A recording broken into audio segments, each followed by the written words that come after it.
Dans cette vidéo, je vais vous parler de nouveaux équipements que j'ai installés dans le fourgon. De nouveaux équipements ou du remplacement d'équipements qui commençaient à fatiguer. Ouais, mon fourgon va avoir 4 ans bientôt. Ouais, ça fait déjà 4 ans. Donc, j'ai changé la batterie qui commençait à montrer des petits signes de faiblesse. J'ai installé un nouveau convertisseur parce que celui que j'avais précédemment, il a grillé en Espagne l'année dernière. Ouais, ça va faire presque un an maintenant qu'il a grillé. Donc j'avais plus de convertisseur. Ouais, c'est quand même bien pratique d'en avoir un. Donc j'ai installé un beau convertisseur de chez Victron, un Phoenix 12500, donc il fait à peu près 450 watts. Donc pour moi c'est largement suffisant, sachant que c'est surtout pour recharger mon ordinateur, le drone, enfin tout ce qui est un petit peu sensible, et éventuellement un petit peu la batterie vélo. Donc en plus de ce convertisseur, j'ai installé un interrupteur déplacé qui me permet d'allumer le convertisseur à distance. À côté de cet interrupteur, j'ai installé une prise 220 qui va me permettre maintenant de brancher tous mes équipements en 220 à partir de ce convertisseur. Donc tout ça c'est bien pratique. J'ai installé donc une nouvelle batterie. J'ai pris l'option d'une batterie gel précédemment. J'avais une petite batterie AGM qui m'a toujours ouais, donné satisfaction. J'ai jamais eu vraiment de problème. Bon, là, elle fatiguait un peu, 4 ans, voilà.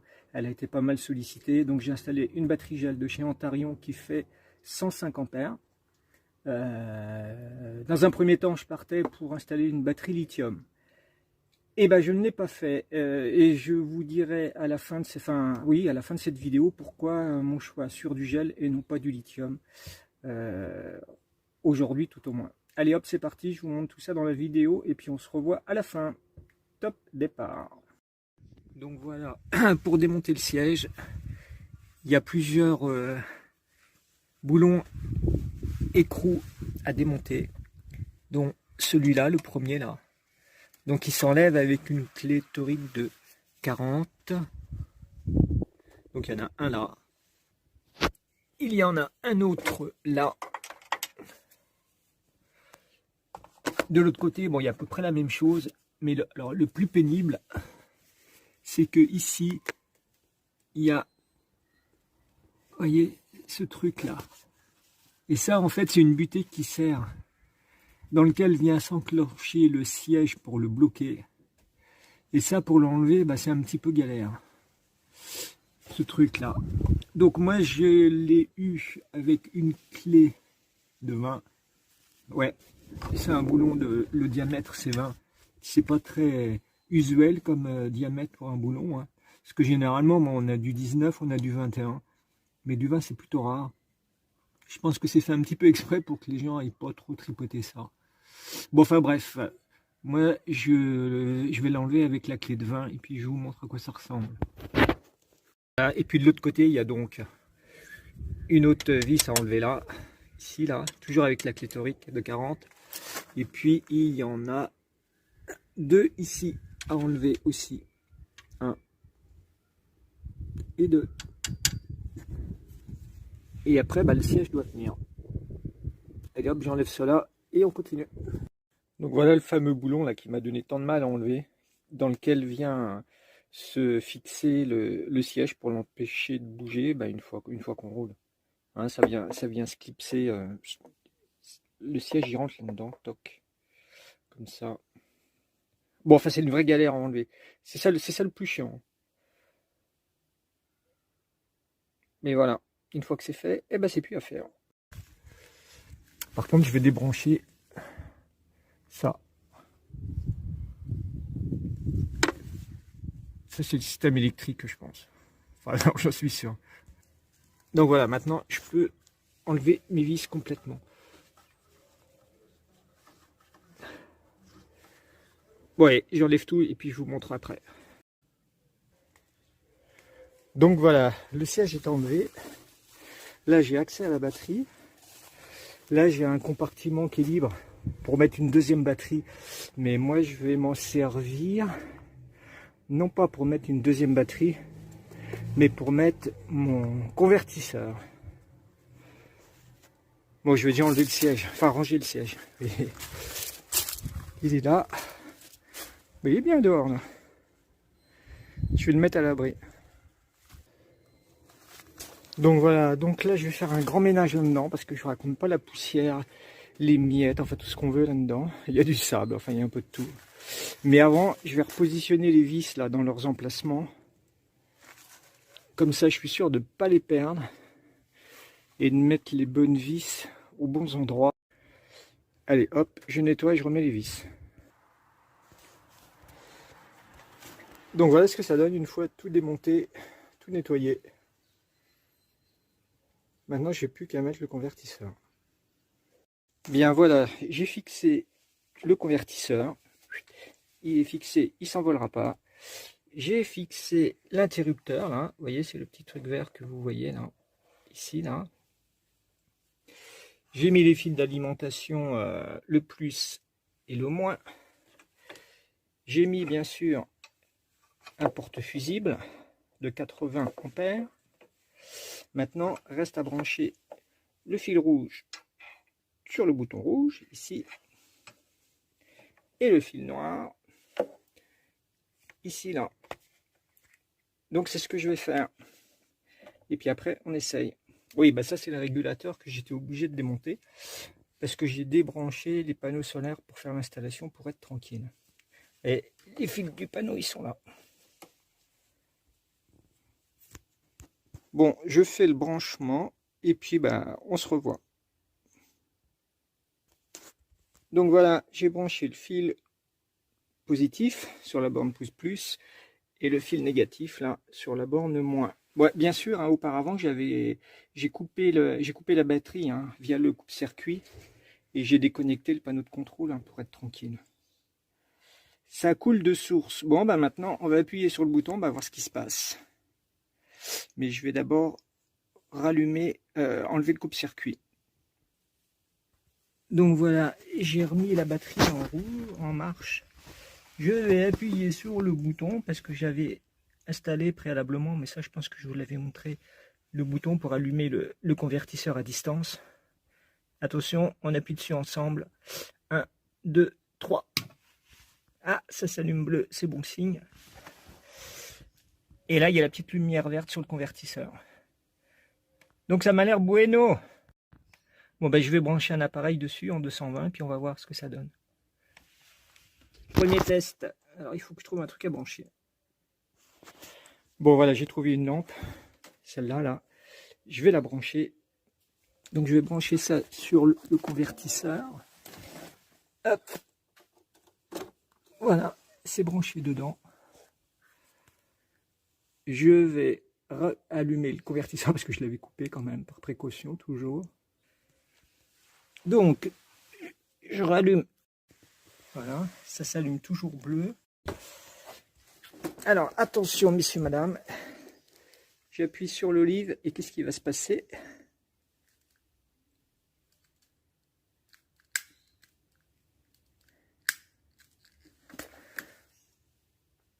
Eh ben, ça marche. Ouais, c'est beau, il y a un faux contact dans l'ampoule. Enfin, non, au niveau de la douille de l'ampoule. Bon, ben, ça marche, mon affaire. Ah, ben, je suis bien content. Bon, ben, voilà, j'ai du 220 avec une belle ampoule. Tout marche. Et si j'appuie là-dessus, normalement, on va être dans le noir. 1, 2, 3. Et ben voilà, on est dans le noir. Je rallume. Et ça remarche. Oh, oh, oh, que c'est beau le progrès. Bon, ben voilà, la prochaine étape. Bon, là, j'ai fait un branchement provisoire. Parce que comme j'ai démonté le siège et que c'est un petit peu galère, je vais changer la batterie. Bah, la mienne, elle va avoir 4 ans maintenant. C'était une petite batterie de 95 ampères AGM. Bon, je pense qu'elle a fait son temps. Donc, je profite de l'occasion. Et je vais la changer pour une un petit peu plus puissante. Parce que je vais mettre, je crois que j'ai trouvé, c'est 105 ou 110 ampères en gel. Je voulais mettre une lithium, je ne l'ai pas fait. Je vous expliquerai pourquoi. Allez hop, c'est terminé pour aujourd'hui. Maintenant, il faut que je trouve la batterie et je brancherai la batterie avant le prochain départ. Bon voilà, j'ai démonté la batterie. L'emplacement est donc disponible pour recevoir la nouvelle. J'espère que je vais être bon parce que en hauteur, ça va se jouer au millimètre près. Donc voilà, l'ancienne batterie qui a fait son temps. Vous voyez, c'était juste une... Ouais, enfin, on voit pas, enfin, peu importe. C'était une 95 ampères HM. La nouvelle, c'est une gel Deep Cycle. Ça veut dire ouais, on peut l'utiliser un petit peu plus, descendre un petit peu plus en pourcentage dans les ampères utilisés. Et c'est une Ontarion. Bon, enfin voilà. Bon, je vais la mettre en place et puis on va voir. Donc voilà, en termes d'emplacement, bah, elle est bien rentrée, pile poil. En termes de hauteur, je devrais être bien. Bon, il faut que je fixe encore là les, vous savez, les deux butées qui servent à recevoir les branchements de la batterie. Mais bon, je crois que ça va aller. Allez hop, je vais mettre les butées. Donc bah, pour mettre les butées, il faut enlever les petits caches en plastique qui sont là. Toc. Il faut enlever le cache qui est là. Et pour brancher la batterie, bah, il faut d'abord commencer par la borne plus. Bon, attention de ne pas faire de court-circuit. Donc, et les butées, c'est ça. C'est avec ça qu'on fixe les trucs. Donc je vais mettre déjà la borne plus. Il faut faire hyper attention de ne pas toucher la masse en même temps. Parce que sinon, bonjour les dégâts. Vous voyez, bon, ils sont pas trop bêtes. Ils ont mis un petit bout de moquette là tout autour de la ferraille pour éviter le contact avec la ferraille, avec la masse du véhicule. Bon voilà. Hop. Bon, je vais le bloquer quand même. Voilà. Donc le plus. Ça doit être une clé de, je sais pas, 17. Je vais chercher une clé de 17. Bon. 17 ou 19, non 17. Bon ben j'ai pas l'œil, hein, parce qu'en fait c'est du 20. Donc je vais le bloquer quand même.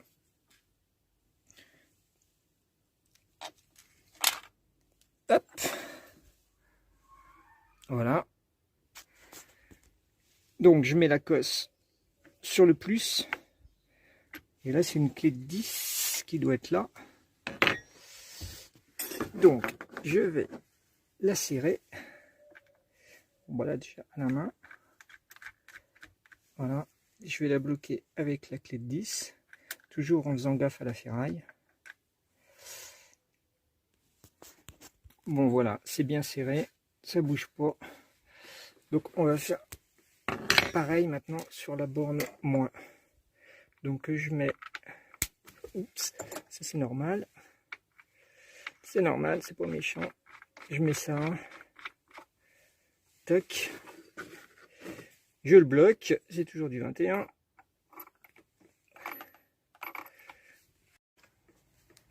ouais, il faut que je l'écarte un peu. Bon voilà, les deux pôles de la batterie sont serrés, le plus, le moins. Maintenant, je vais pouvoir remettre sous tension et puis voir ce que ça donne.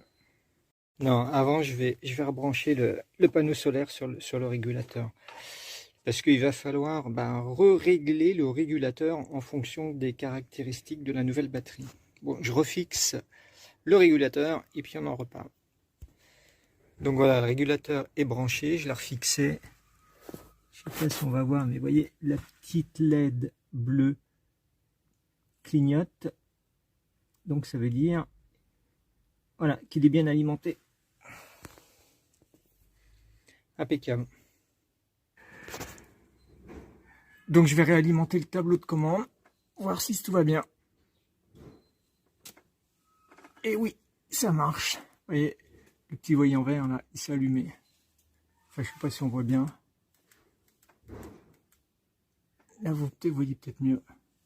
Donc tout va bien. Ouais, bien sûr, faut pas oublier de refixer la batterie. Hein.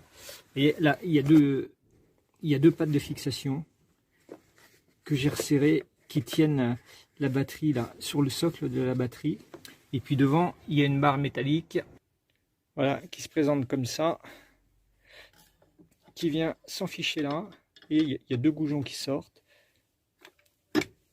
un à droite, un à gauche, là, les goujons qui sont là. Vous voyez, je vais mettre ça là, je vais remettre les boulons, et la batterie, comme ça, là, elle ne bougera plus du tout. Donc voilà, la batterie est fixée, tout est branché. Maintenant, il reste encore deux choses à faire. C'est régler le régulateur sur les caractéristiques de la nouvelle batterie et de passer le chargeur du fourgon sur mode gel. Et ben, je vais vous montrer ça. Donc, pour le chargeur, sous le siège passager, il y a un bloc, un électrobloc chaude, c'est un EBL 119 qui gère toute l'électricité du fourgon. C'est là où il y a le coupe-circuit. Donc vous voyez sur cet électrobloc, il y a un petit bouton tout à fait à droite rouge où vous voyez marqué gel avec une flèche en haut et AGM sur une flèche en bas. Donc moi là aujourd'hui j'étais sur AGM en bas parce que j'avais une batterie AGM. Mais là comme j'ai une batterie gel, il faut que je passe le bouton sur le mode gel. Et ben c'est ce que je vais faire. Il faut juste que je trouve un petit truc qui s'insère à l'intérieur pour lever le bouton. Donc vous voyez, je sais pas si vous apercevez bien le petit bouton, je l'ai mis tout à fait en haut, en rouge. Là, j'ai pris un petit clou, je l'ai mis en rouge. Donc maintenant, je suis sur gel. Parce que les tensions de charge sont différentes entre une batterie gel et une batterie AGM. Donc ceci explique pourquoi je n'ai pas pris de batterie lithium. Parce que ce boîtier ne gère pas le lithium. Alors pour aller plus loin dans mon discours, je vais vous en reparler à la fin de la vidéo. Parce que je suis encore en colère contre les concessionnaires. Donc ça c'était pour la partie chargeur quand je suis branché sur le 220. Mais quand je suis sur le panneau solaire, c'est le régulateur qui gère ça. C'est-à-dire c'est lui là. Et lui, il faut le régler sur batterie gel aussi et rentrer les caractéristiques de la batterie. Alors, les caractéristiques de la batterie, c'est pas compliqué. Généralement, ils sont sur un petit bouquin qui est fourni avec la batterie. Vous voyez, là, il y a des caractéristiques de la batterie. Charge, décharge. Alors, on s'aperçoit, je ne sais pas si vous allez bien voir, que la charge maximum, elle est de la tension maximum, elle est de 14,7%. Et que voilà, c'est la protection en surtension, donc entre 14,6 et 14,7. Donc ça pour moi ça correspond à la valeur d'absorption. Donc je vais régler le régulateur là-dessus. Et ensuite le mode float, s'il doit se trouver en dessous, toc toc, il est là. Voilà, en charge continue conseillée, 13,5, je ne sais pas si vous voyez, 13,5, 13,8 pour la phase de float, enfin floating. Donc le floating, le mode float, faut qu'il soit réglé entre 13,5 et 13,8. Donc là, je vais aller sur l'application Victron qui gère le régulateur et puis on va voir en direct comment je peux régler ça. Allez hop, on va sur le site de Victron. Donc pour ça, il faut aller sur l'application Victron. Moi, l'application Victron, elle est là. Donc je clique dessus et il va se connecter au régulateur de charge. Hop, il le cherche, il l'a trouvé. Je vais cliquer dessus. Je clique dessus. Hop. Et il va sortir le fichier du régulateur avec toutes les données. Donc voilà, ça c'est l'historique des charges. Ça, c'est la tension de charge actuelle du panneau solaire, sachant que le fourgon il est à l'intérieur, donc il y a 0 watts, c'est normal. Et donc, pour faire les modifications, il faut aller dans Paramètres. Ah, je peux payer. Paramètres, voilà. Batterie. Donc, vous voyez, ce qui est intéressant, c'est de modifier la tension d'absorption et la tension de float. La tension d'absorption et la tension de float. Donc, moi, j'ai mis 14,6 et 13,8. Ça correspond à ce que le constructeur de la batterie conseille. Donc j'ai mis ça et tout va bien. Voilà, vous voyez, c'est pas compliqué. Et puis comme ça, ça fait une recharge de batterie propre. Bon voilà, une fois que tout est remonté, j'ai remis le sèche-conducteur. Bon, c'est pas le plus simple, mais bon, on y arrive. Tout est installé. Bon, je vais vous montrer comment ça se présente en dessous le siège maintenant. Voilà, donc on a le régulateur, le convertisseur qui se trouve derrière. J'ai fait le tour pour vous montrer la batterie sous le siège, vous voyez, qui rentre parfaitement. J'ai rajouté une sangle, toujours par sécurité. Elle tenait bien, mais bon, ça sera encore mieux comme ça. Et le pompon de tout ça, c'est que j'ai rajouté une prise 220. Donc j'ai rajouté cette prise juste à côté de l'interrupteur qui allume le convertisseur. J'ai mis une prise comme ça, et ben je branche mes équipements là-dedans. Et j'aurai le 220. Pour ça, j'appuie là. Et ici, et ben c'est alimenté directement 220. Donc je me branche là. Voilà. Il n'y a plus qu'à voir à l'usure. Bien, j'espère que cette vidéo vous a intéressé. Voilà, je vous ai tout montré, enfin presque, sur mes nouveaux équipements. Donc, cette batterie gel, pourquoi gel et pourquoi pas lithium? Parce que c'est la grande mode en ce moment, tout le monde met du lithium. Bon, déjà, il y a le coût, hein, ça c'est certain. Une batterie gel, c'est 300 €. Une batterie lithium, on va dire, allez, en moyenne, ça tourne entre 800 et 1000 €. Donc c'est pas tout à fait le même prix. Mais hormis le prix, il y a aussi la configuration des véhicules qui sont plus ou moins conçus pour recevoir du lithium facilement. Moi, dans mon fourgon, j'ai ce qui s'appelle un électrobloc de chez Schuod, un EBL 119, qui gère toute l'électricité du fourgon. Qui fait coupe-circuit, qui fait rechargeur de batterie, c'est là où il y a tous les fusibles qui alimentent le trauma, le frigo, enfin bref. C'est une vraie usine à gaz, si on peut dire. Donc il n'est pas prévu pour gérer du lithium. Je me suis bien renseigné, notamment auprès de MyShop Solaire, qui eux m'ont dit que effectivement ce boîtier, cet électrobloc, nécessitait d'apporter des modifications. Et les modifications, franchement, m'ont semblé un petit peu compliquées parce qu'il fallait que j'aille tripatouiller les fils dans l'électrobloc. Et ça, je ne le sentais pas trop aujourd'hui. Donc, dans un deuxième temps, je suis allé voir des concessionnaires. Alors là, ça n'a fait que confirmer ce que je dis depuis toujours. Hein. C'est vraiment des petits gangsters, ces gens-là. Ils vous disent n'importe quoi. Certains m'ont dit, bah, pas de souci, on vous enlève votre batterie, on vous met une batterie lithium et vous repartez, voilà, pour de nouvelles aventures avec une batterie qui vous offrira plus d'autonomie. Enfin, ça, c'est des grosses conneries, quoi. Parce que si les équipements ne sont pas adaptés à la batterie lithium, la batterie ne va pas se recharger. Vous allez abîmer la batterie rapidement. Vous allez aussi abîmer l'alternateur, enfin, tout ce qu'il y a sur le véhicule. Donc, ce sont des petits gangsters. Tout ça pour voilà, vous tirer 1000 balles pour vous vendre une batterie. Donc j'ai pris l'option d'installer du gel, comme ça mon fourgon il était prééquipé pour, j'ai juste eu à enlever la batterie, enfin ce que vous avez vu dans la vidéo. Dans une prochaine fois, je mettrai très certainement du lithium, mais je pense que la technique va encore évoluer un petit peu, et puis à ce moment-là, bah, je prendrai mon courage de demain et je ferai ce qu'il faut pour mettre du lithium. Sachant que il ne suffit pas d'acheter la batterie, hein, il faut mettre en plus un chargeur DCD. Enfin bon, il y a plein d'équipements supplémentaires à mettre. Donc aujourd'hui, j'étais pas prêt à le faire. Moi, je suis pressé de reprendre la route.